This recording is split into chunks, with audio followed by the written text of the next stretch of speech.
자, 예배드리겠습니다. 일어나십시오.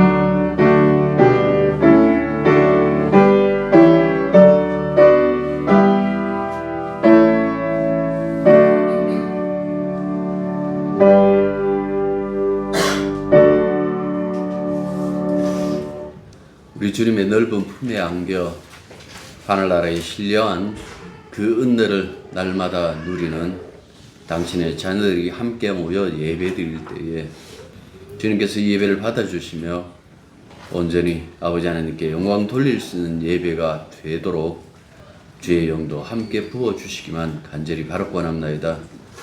예배 가운데 함께 하여 주옵소서. 신령한 예배가 되게 하여 주시옵소서. 오직 주만 바라보고 하늘의 신령한 것을 사모하는 그 예배가 될 수 있도록 주님 붙잡아 주시옵소서. 예수님 이름으로 기도드립니다. 아멘. 신약 성경 야고보서 1장 12절부터 18절. 자, 18절은 다 같이 읽습니다. 교독합니다.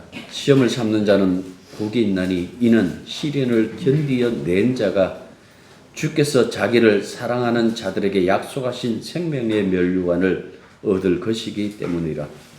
사람이 시험을 받게 내가 시험을 받는다 하지 하나님은 나에게 시험을 받고 하시고 신이 아무도 시험을 받지 않으셨느니라.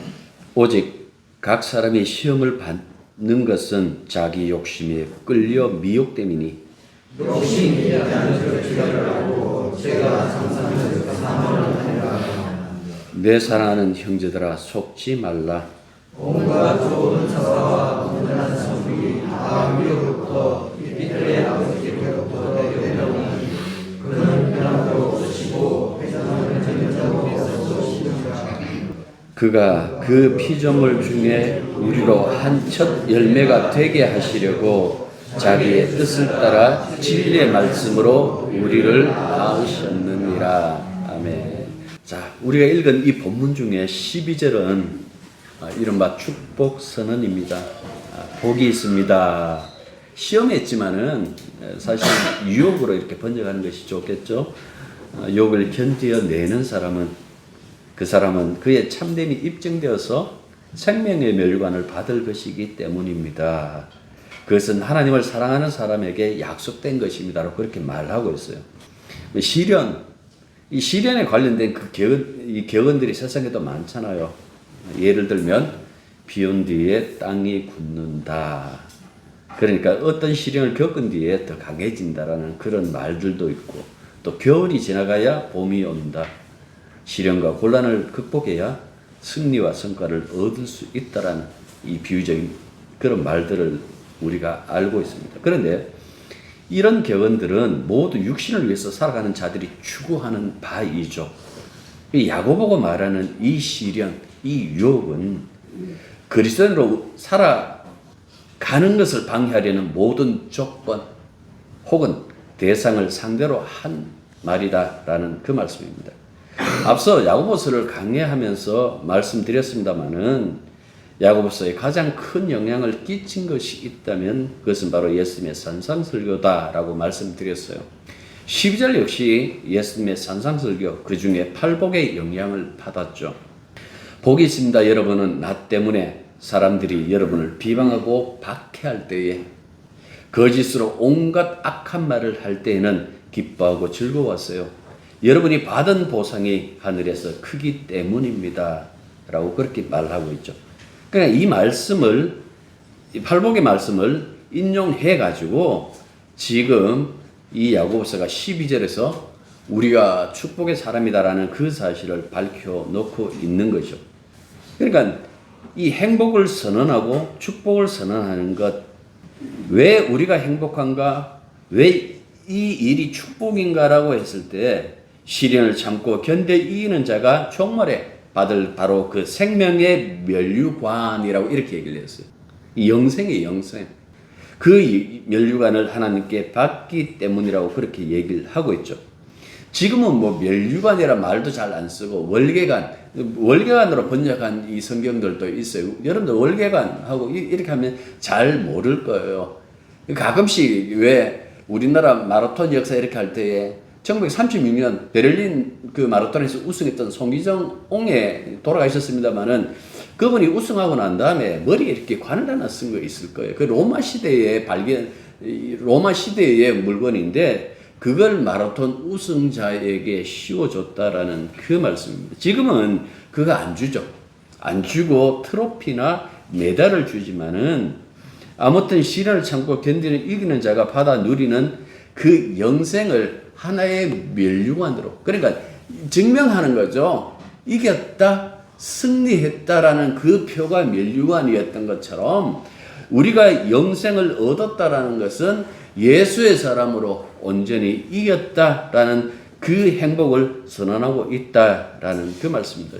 이것까지만 이렇게 본다라면 세계 곳곳으로 흩어져 그것을 터전으로 살아가고 있는 12지파 이렇게 얘기를 했잖아요. 흩어진 12지파라고 했는데 그들을 격려하는 말씀으로 참 부족함이 없어 보이잖아요. 이 부족함이 없는데 이 말씀을 잘못 오해하면 시련을 견뎠다는 그 이유만으로 과연 영생을 받을 수 있을까라는 그 생각도 해야 되는 것이죠. 그러니까 시련을 견뎠다라는 것으로만 우리가 영생을 받을 수가 있을까? 분명히 성경에서는 그렇게 얘기를 안 해요. 그죠?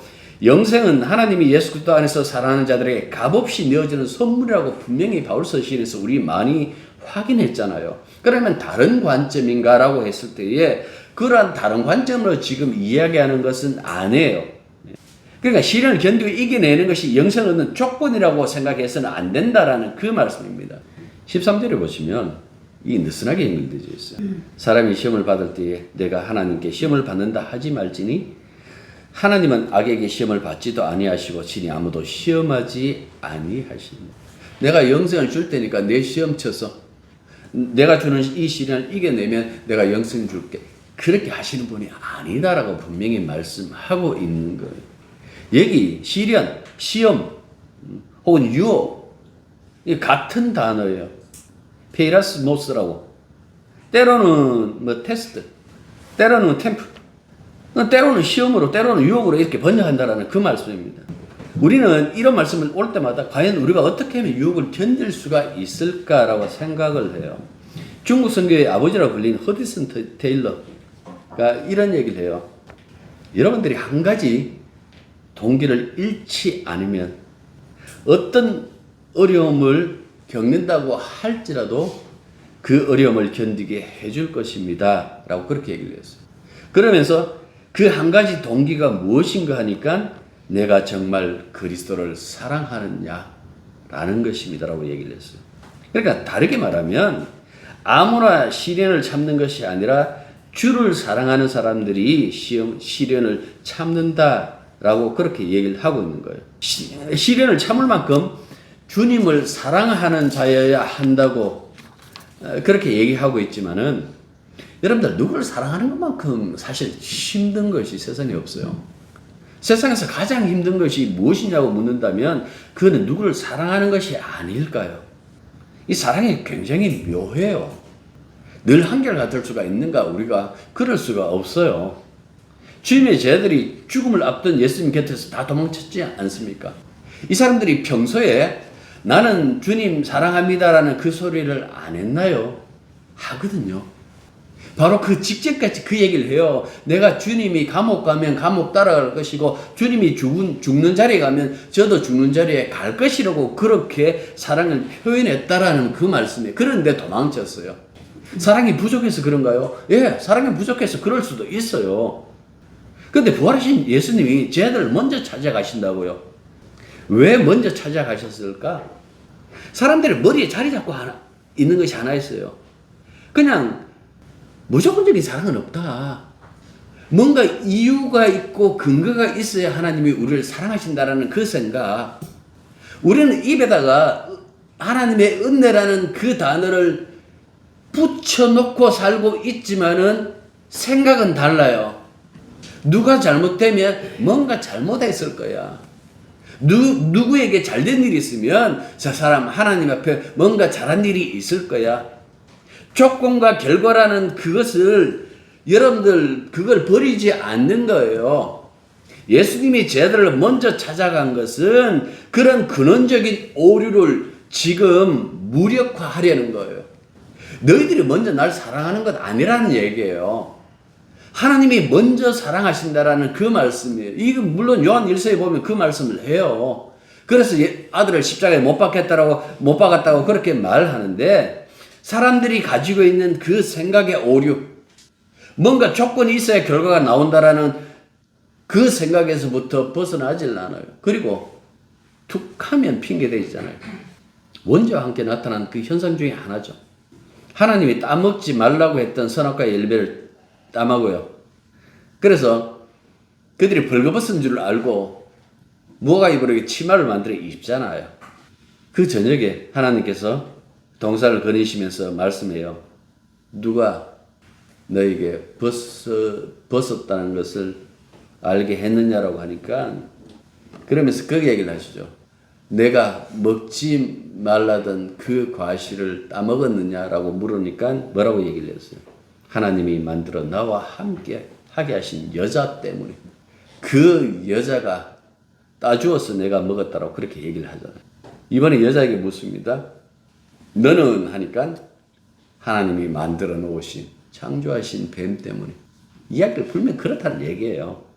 그러니까 그 죄 지은 사람들의 특징이 뭔가 하니까 여러 가지 시련과 유혹이 오면 원망할 대상을 찾는데 대개는 하나님을 향한 적개심을 드러내요.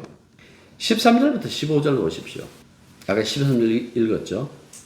오직 각 사람이 시험을 받는 14절. 자기 욕심에 끌려 미혹되느니 욕심이 잉태한 즉 죄를 낳고 죄가 장사한 즉 사망을 낳는다라고 그렇게 얘기를 하고요. 여러분들 이 부분을 자세히 보십시오. 제가 아까 에덴 동산 얘기했잖아요. 그 얘기하는 거예요. 마치 에덴 동산을 우리 눈앞에 이렇게 갖다 놓은 것처럼 보이는 거예요. 하나님은 이렇게 얘기를 해요. 누구에게도 시험을 받지도 않으시지만은 또 누구도 시험하지 않는다라고 그렇게 얘기를 했어요. 사람들은 그렇게 생각 안 하죠. 이 부분에서 가장 많은 질문이 무엇인가 이거잖아요. 선악과가 에덴 동산에 없었으면 이 사람들이 그걸 따먹지 않았을 것 아니냐. 여러분 그런 얘기 많이 하지 않던가요? 처음부터 원인을 제거시켜 놨으면 이런 일이 벌어지지 않을 것 아니냐. 선악과를 둬놨다는 것은 결국은 따먹을 수밖에 없는 그 일을 하나님이 조장한 것이나 마찬가지라고 그렇게 주장하는 소리 여러분들 굉장히 많이 듣지 않았습니까?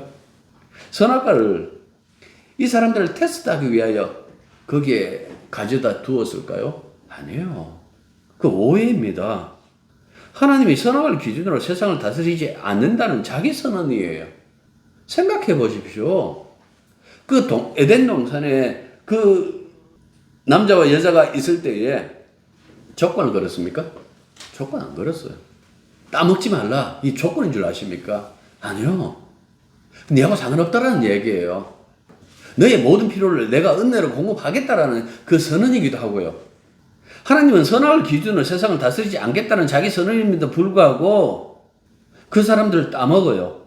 자, 호기심에 따먹었다면 그렇게 얘기할 수 있어요. 왜 창조를 호기심 많게 우리를 만드셨어요? 그래서 어쩔 수 없이 이 열매를 따먹었습니다. 여러분들 그렇게 얘기할 수 있어요. 아니잖아요. 아니면 이 사람들이 뭔가 배우고 싶어가지고 도대체 하나님이 말씀하시는 선은 무엇이지? 또 악은 무엇이지? 그걸 알려고 따먹었다면 할 말이 있어요. 그렇게 얘기해도 돼요. 하나님 알고 싶어서 따먹었어요. 그런가요? 아니에요. 여러분들 다 아시잖아요. 왜 따먹었는지. 인간이 하나님처럼 되려고 유혹에 빠졌고 결국 죄를 지어서 사망 선고를 받았고 그리고 결국은 죽는다라고 그렇게 얘기를 해요. 이 죽음은 육체적 죽음뿐만 아니라 하나님과의 관계 단절. 이게 굉장히 무서운 거죠. 13절부터 15절은 그 얘기를 하고 있는 거예요. 욕심이 많으면 죄를 짓고 죄가 자라면 사망에 이른다고 하니까 야 우리 적당하게 욕심 부리자. 그게 되나요? 우리 여기까지만 가자. 여기서 멈추자. 멈춰지나요? 도박하는 사람, 중독에 걸린 사람들 대부분 이렇게 해요. 요 돈만 갖고 요것만 내가 해야지. 되나요? 나중에 지 몸뚱아리까지 다 파는데 가족 식구들 뿐만 아니라 아주 미끄러운 미끄럼틀인데 거기에다가 기름을 잔뜩 부어놨어요. 중간에 설 수 있을까요? 장난삼아 이런 얘기 많이 하잖아요. 로또 1등만 되면 내가 들꽃교회에 지을 거예요. 지금은 금액이 낮아져갖고 교회 질 만큼이 좀 힘들 거예요. 세금 내고 이렇게 하면. 옛날에 최고로 우리 보니까 그 경찰관, 그 춘천 경찰서 그 경찰관 받은 400억. 근데 대부분 당첨 내면 교회 안 나와요. 근데 그게 잘못된 거 아니고 정상이에요. 제가 보기에는. 그러니까 이 구절을 여러분들이 읽을 때마다 이걸 조건절로 읽으면, 조건절로 해석하면 안 된다라는 그 말씀입니다. 정말 그렇게 하고 싶으면 예수님처럼 하셔야 되는 거예요. 이 사람하고 저 사람하고 비교하지 말고 여러분들이 하나님하고 비교하든지 아니면 예수님하고 한번 비교해 보십시오. 이 조건절로 보면 야고보가 시련을 당할 때는 그냥 참으라는 것 아니에요. 바보처럼 그냥 묵묵히 있으라는 것 아니에요. 그렇게 본다라면 시험을 참는다는 것은 악마가 어떻게 유혹하든지 간에 그것을 대적하면서 마귀야 그것 아니야 라고 자기 의사를 적극적으로 표현하고 이겨내는 것까지 돼야 되는 거예요. 마치 유대 광야에서 40일 금식하신 예수님이 악마에게 유혹당하는 그 장면처럼 아무리 유혹하더라도 그 유혹에 빠지지 않았잖아요. 그때 예수님이 침묵으로 일관했나요? 난 너하고 말 안 하려고. 아니에요. 성경을 인용하셨어요. 이쪽에서 성경을 인용해서 유혹하니까 다시 성경을 바르게 인용해가지고 적극적으로 악마에 맞서 대응하셨어요. 우리가 참는다, 견딘다라는 이 말을 통해서 우리가 조건절로 받아들인다면 이런 그림이 그려져야 되는 거예요. 한 가지 변하지 않는 것이 있어요.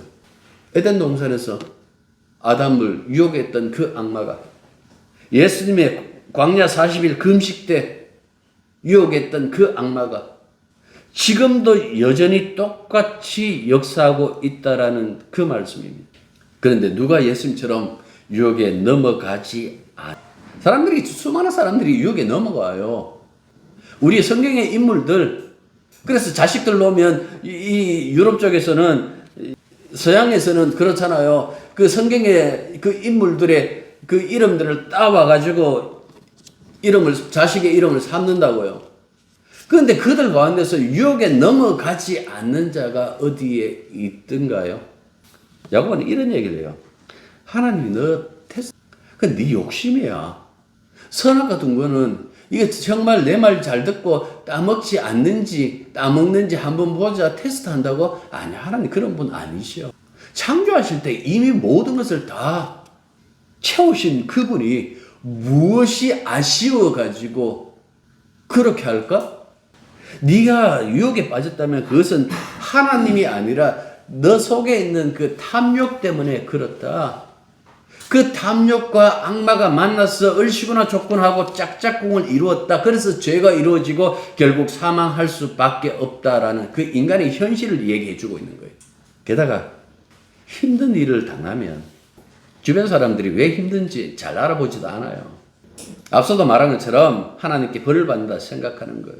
구약의 욥이 가진 것 모두 다 잃었을 때, 혹은 우리 주님 예수께서 십자가에 못 박혔을 때 사람들은 어떻게 판단했나요? 하나님의 벌을 받아서 이런 일을 당한다고 그렇게 주장했어요. 물론 벌 받는 경우도 있어요. 예를 들어가지고 이 나환자, 이 나아만 장군에게 하나님이 값없이 내린 그 지위의 구원을 본 이 엘리사가 오직 하나님께만 영광 돌리고자 나아만 장군의 그 예불을 거절해 버립니다. 이건 내 능력 밖이다. 이건 하나님이 하셨다. 하나님이 네게 은혜 베푸셨다. 그래서 이 땅에 흙을 좀 주십시오. 갖고 와라. 근데 그 게하시, 그 사원은 그렇게 생각 안 했죠. 왜 저걸 안 받을까? 우리 선생님은 선지자인데 저걸 받아도 되지 않을까? 그래서 이 게하시는 엘리사 대신 몰래 선물을 챙기려다가 나병에 걸리고 말죠. 왜 이 이야기를 성경에 남겨두었을까요? 하나님의 은혜를 자기 탐욕으로 바꾸다가는 하나님의 천벌을 받는다는 그 훈계를 하려고 뭐 그런 의미도 좀 있어요. 있는데 사실은 더 큰 그림을 그리셔야 돼요. 그게 뭔가 하니까 이 엘리사가 북쪽 이스라엘의 선지자예요. 그래서 이 얘기하는 거예요. 봐라. 이방인조차 결국 처음에는 말 안 듣는다 하다 결국 저렇게 이방인조차 하나님 말씀을 듣는데 선지자를 곁에 두고 사는 너 이스라엘 백성들은 하나님 말씀을 왜 듣지 않느냐 그 얘기예요. 그래서 이방인이 받을 그 저주, 그 문둥병이 천년이잖아요. 옛날에는. 그거 너 이스라엘이 이런 일을 당할 것이다. 그 얘기를 하고 실제적으로 그 얘기가 끝이 나요. 이스라엘 역사가 그렇게 끝난다고요. 영어로 행복을 해피네스. 그런데 이 어원이 같더라고요. 해프닝인가? 해픈이라는 안 되는 영어 하려니까 뭐 해픈 발생하다 벌어진다. 그러니까 이 굉장히 좀 재밌는 말인데 행복은 해프닝. 그러니까 행복은 우발적인 사건. 교회 밖에서는 그 행복을 다 조건을 달아가지고 행복을 얘기를 해요. 네가 이렇게 하면, 네가 이렇게 하면. 근데 교회 안에는 조건을 달지 않는 거예요. 앞서 우리 그 예수님의 팔복 얘기했잖아요. 여러분들 팔복에 이렇게 보시면 그 조건 아니에요. 어떤 사람이 행복한지 그 행복에 대해서 얘기를 하고 있어요. 너희들 마음이 가난하면 하나님께서 너희들 구원하셔서 천국 주실 거야. 그 얘기하는 건 아니에요. 그 조건이 아니에요. 그렇게 본다라면 어떻게 보면 이 축복이 행복이 인간에게는 우발적일 수밖에 없다라는 그 말씀. 왜? 내가 아무것도 아닌데 하나님께서 내게 주셨으니까. 사람들이 옛날에 왜 요즘은 거의 뭐 부흥이 안 되는 교회 제가 1년에 뭐 한두 번 이렇게 보나? 도시교회는 거의 안 해요. 뭐 말씀 사경에 뭐 이렇게는 하는데 부흥이 아니에요. 그 부흥하면 부흥회마다 이렇게 쫓아다니잖아요. 왜? 복받기 위하여. 그러니까 여기 기웃 저기 기웃하는 거예요. 지금 여기서 말하는 복 있는 사람은 하고 행복하다라고 이렇게 얘기할 때에 이 복이라는 것은 조건을 지금 가지고 찾는 행복이 아니다라는 그 말씀이에요. 우연처럼 찾아온 그 행복. 모태신앙들 태어나니까 엄마 아빠가 예수 믿네. 야, 예수 안 믿는 집에서 태어났으면 지금쯤 열심히 놀고 있을 건데 라고 생각합니까? 여러분들 우연처럼 찾아온 행복인 거예요. 사실은. 그게 복이 된다라는 그 말씀입니다. 그야말로 복의 신 사람을 얘기하는 거예요. 성경에서 이걸 은혜라고 얘기하고요. 때로는 사랑이라고 그렇게 얘기하기도 해요. 우리는 하나님의 사랑으로 하나님의 은혜로 사는 사람이에요. 조건을 충족시켜서 그 사랑을 받고 은혜를 받는 사람이 아니라 이미 하나님의 사랑 안에 있고 이미 하나님의 은혜 안에 있다라는 그 말씀입니다. 그래서 이미 이 사람은 내 사람이라고 해갖고 세워놓은 사람이 바로 우리들이다. 그렇게 얘기를 하는 거예요. 그럼 세상 사람들이 보겠죠. 네 어떻게 복 받았는데? 왜 그렇게 질문하는 거 하니까 세상은 조건 없으면 결과가 없거든요. 그 하나님의 나라는 천국은 그 우리 쪽에서의 조건, 우리 쪽에 결과가 없어요. 아니 결과만 있어요. 모든 것들이 다 하나님께서 일하셨다라는 그 말씀이잖아요. 하나님께서 우리를 세워놓고 야 조금 모자라네. 모자라는 것은 네가 채웠으면 좋겠어. 옛날에 신학교 면접 볼 때 한 사람이 그 얘기를 했어요. 하나님 99%고 우리가 1% 해야 된다고 생각합니다. 떨어졌어요. 교수님 별 희한한 놈 왔네 하면서. 이미 모든 것을 충족시켜서 넘치는 복을 받고 있는 사람이 그리스도인이에요. 16절에서 18절 보십시오. 내 사랑하는 형제들아 속지 말라. 온갖 좋은 은사와 온전한 선물은 다 위로부터 아래로부터 아니에요. 위로부터 빛들의 아버지로부터 내려오나니 그는 변함도 없으시고 회전하는 그림자도 없으시니라. 그가 그 피조물 중에 우리로 한 첫 열매가 되게 하시려고 자기의 뜻을 따라 진리의 말씀으로 우리를 낳으셨느니라. 무슨 말입니까? 하나님은 우리처럼 이것저것 재지 않는 분, 너무나 순전하신 하나님, 좋은 것, 좋은 선물, 온전한 선물 이미 다 우리에게 내려주신 분. 그래서 이 이야기 하시죠. 마태복음 7장에 보면 예수님께서 이 말씀하세요. 세상에 아비도 지 자식에게 좋은 거 줄 줄 안다. 누가 생선 달라고 하면 뱀을 주겠느냐. 근데 하물며 하나님, 하물며라고 해놨어요. 하나님께서. 때로는 또 공중의 새를 보라. 들에 핀 꽃들을 보라. 저것을 또 먹이고 입히시는 분이 하나님이시다. 하물며 너일까 보다. 그 얘기를 지금 하고 있는 거예요. 그러니까 세상에 눈 돌리지 말라라는 이야기예요. 세상에 눈 돌리면서 뭔가 부족한 것처럼 그렇게 제발 살지 말고 하나님이 내려주신 그 신령한 것으로 가득 채워져 있다라는 그 사실을 이해했으면 좀 좋겠어. 예수 믿는다면 최소한 이런 생각은 가지고 살아야 되지 않겠어? 그 얘기 지금 하고 있는 거예요. 만약에 온갖 좋은 은사라고 했지만 이 선물로 이렇게 번역해 온갖 좋은 선물과 온갖 온전한 선물들이 하나님이 아닌 세상에 준다라고 생각하면 세상을 구하면 되겠죠. 세상을 따로 살면 되겠죠. 근데 세상이 줍디까? 누가 세상에서 나는 만족해라고 그렇게 말하는 사람이 있던가요? 하늘에 신한 것이 내려오고 땅에서는 좋은 것들이 하나님이 주신다. 야, 이렇게 교인들 등쳐먹는 교회 생각보다 많습니다. 여기서는 분명히 얘기하고 있어요. 좋은 은사와 온전한 선물이 다 위로부터 아래로부터 오지 않는다. 아래에 없다라는 그 얘기를 해요. 빛들의 아버지가 내려주신다고 선을 그어버렸어요. 빛들의 아버지, 창조. 이걸 뭐 억지 말로 하면 빛보다 더 빛나는 그 빛이신 하나님께서. 그래서 천국 가면 태양이 없어요. 그러면 아버지와 아들이 빛으로 계신다라고 그렇게 얘기를 했어요. 그러니까 그 얘기를 하면서 하나님께서 온전한 그 선물 우리에게 주셨다. 세상 보십시오. 우리가 사는 이 세상이 스스로 빛냅니까? 아니요. 우리 다 인공빛이에요. 세상은 스스로 빛날 수가 없어요. 빛이 주어집니다. 빛이 주어진 그때를 낮이라고 그러죠. 빛이 사라지면 뭡니까? 밤이라고 그러죠. 모든 것들은 하나님이 주시는 것이지 하나님이 주시지 않고 우리가 세상에서 구해야 될 것, 물론 세상 살면서 사는 데에 동원되는 것들이 필요하겠지만은 그걸 갖고 성경에서 좋은 것이라고 얘기를 안 해요. 하나님 묘사한 가문해 보십시오. 그림자도 없다라고 얘기를 해요. 변함 없으시다? 17절 보십시오. 그런 변함도 없으시고 회전하는 그림자도 없으시니라. 이 두 가지 이야기. 변함 없다, 그림자. 왜 그림자를 뒤에다 붙여놨노 하니까 그림자가 변하잖아요. 시대대로 변하잖아요. 계속해서 우리 옛날에 해시계 생각해 보십시오. 막대기 씌워놓고 그 그림자가 저 시간을 정했지 않습니까? 변하니까, 움직이니까 종일 변하잖아요. 여러분들 그 궤적을 이렇게 따라가면 회전해요.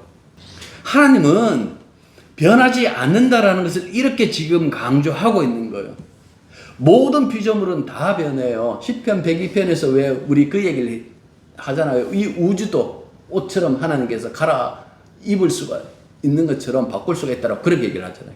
시인의 영성이 그만큼 대단하다고 얘기를 했잖아요. 오직 변하지 않는 분은 하나님뿐이다. 늘 보던 이 우주가 하나님의 옷처럼 갈아 입을 수도 있다라는 그 얘기를 했다고요. 그러니까 그런 얘기를 통해 가지고 변하지 않는다라는 그 얘기를 지금 우리들에게 말씀해 주고 있어요. 변하지 않으니까 생각해 보십시오. 하나님 약속하신 것은 변하지 않아요. 사람들 만나고 할 말로서는 이렇게 얘기를 하죠. 우리 다음에 밥 먹자. 근데 그 다음이 굉장히 다음이 안 올 수도 있고. 세상은 아침 저녁에 달라져요. 일관성이 없어요. 모든 것이 다 바뀌어요. 하나님이 만약에 늘 그렇게 일관성이 없다면 어떻게 될까? 네? 큰일 나겠죠. 다행히 하나님은 그런 분이 아니시다. 변함 없으시고 회전하는 그림자도 없으시다라고 그렇게 말씀하고 있어요. 그러니까 여러분들에게 약속하셨던 그 영생, 그 구원 변함 없을 거예요. 하나님은 이렇게 굳게 변함없이 그것을 지켜내신다라는 그 말씀입니다. 여러분 이렇게 얘기를 하면 늘 먼저 생각하는 게 뭡니까? 아, 하나님 그거 좋은데요. 우선 빨리 내게 필요한 소원이나 하나 들어주셨으면 좋겠습니다. 왜 그렇게 얘기를 할까? 하나님이 우리에게 좋은 것, 온전한 것을 주신다고 얘기를 하니까 이렇게 얘기해요. 하나님 그거 좋은데요. 대신 선물 목록은 제가 쓸게요. 이거잖아. 세상 보면 또 속이 뒤집어지죠. 시편 73편 하면서 제가 그 말씀 정말 많이 드렸을 거예요. 왜 이렇게 화가 나 있을까? 왜 뚱하게 교회에 들어올까? 너무 화난다는 이야기예요. 하나님을 의지하고 예수 믿는 우리들은 이렇게 늘 힘들게 살고 있는데 저 믿지 않는 사람들은 너무나 편하게 산다고. 세상 사람들이 두 가지만 있으면 되는데 하나는 돈. 이거는 불변의 진리예요. 또 하나는 예수 안 믿으면 되는데요. 결과가 어떻게 됐습니까? 73편. 기도하다가 이제 하나님 말씀을 통해서 깨닫잖아요. 내가 짐승 같았습니다.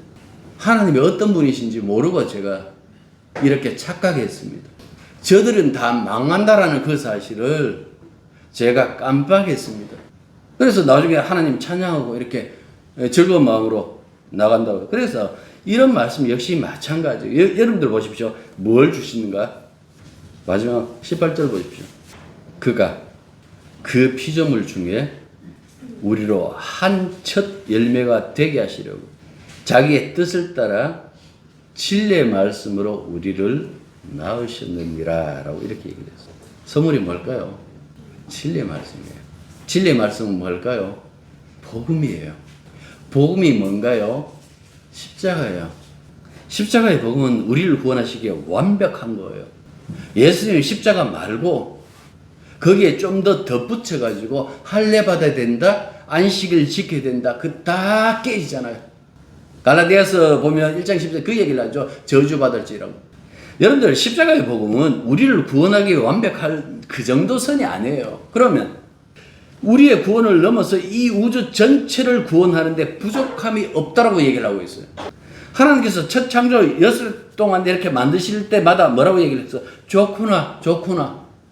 그리고 다 만들어 놓고 뭐라고 얘기를 했구나? 정말 좋구나. 그 조화로움에 정말 좋구나라고 그렇게 말씀하셨어요. 그 조화로움이 무너지게 된 것은 인간의 범죄 때문에요. 지금도 인간들이 하나님처럼 구니까 이 자연을 파괴시키고 서로가 서로에게 지금 총뿌리를 대고 있다라는 그 말씀입니다. 우리가 지금 그런 세상 살고 있어요. 그런데 그 속에서 복음은 뭐라고 얘기를 하는가 하니까 하나님의 계획은 틀어지지 않는다.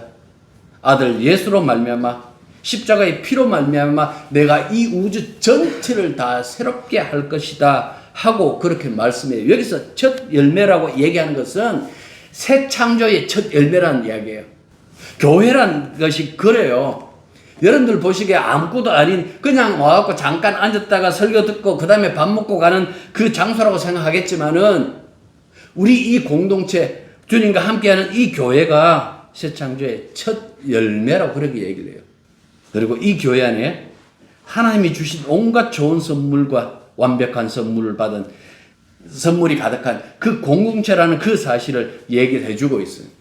그래서 그 얘기하는 거예요. 우리 이런 사람이다. 그런데 말라고 세상 쳐다보면서 유혹받노. 우리 자신만 잘 알면 저거 별것 아니다 라고 생각할 건데 네 마음이 거기 있지 않고 하나님에게 있지 않고 자꾸 엉뚱한 데 가니까 그렇지 않느냐. 우리 이미 완전한 것을 받은 사람이다. 괜히 엉뚱한 데 신경 쓰지 마라. 그 얘기하는 거예요. 기도하겠습니다. 하나님이 우리에게 베푸신 그 은혜와 사랑이 얼마나 크고 놀라운지, 부족함이 없는 것인지, 어떻게 완전하고 어떻게 신령하고 좋은 것인지 알게 해 주십시오. 이 선물은 우리가 만든 것이 아니라 아버지가 아들을 통하여 만드신 것, 성령을 통해서 우리에게 은혜로 그냥 주셨습니다. 이 엄청난 사랑을 받고 있으면서도 여기 기웃 저기 기웃 복이 아닌 것인데도 불구하고 세상을 기웃거리고 있는 그 모습은 아닐런지요.